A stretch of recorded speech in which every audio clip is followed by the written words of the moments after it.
विधान परिषदेचे विरोधी पक्ष नेते अंबादास दानवे शेतकऱ्यांच्या प्रश्नावरती आक्रमक झालेत।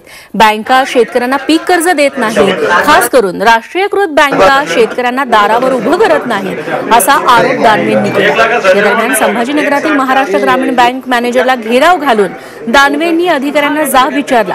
शेतकऱ्यांना बँकांनी वेठीस धरू नये, अन्यथा बँकेच्या फलकावर काळं फासू असा इशाराच त्यांनी दिला। ज्या बँका अशा पद्धतीनं शेतकऱ्याचं कर्ज वाटपास टाळाटाळ करतील त्या बँकेच्या फलकावर काळं फासू। आज फलकावर, उद्या बँकेच्या व्यवस्थापकाच्या तोंडावर सुद्धा काळं फासायला मी मागं पण पहिला टप्पा बँकेच्या फलकावर राहील। आम्हाला व्यक्तिगत कोणत्याही अधिकाऱ्यांना त्रास द्यायचा नाही।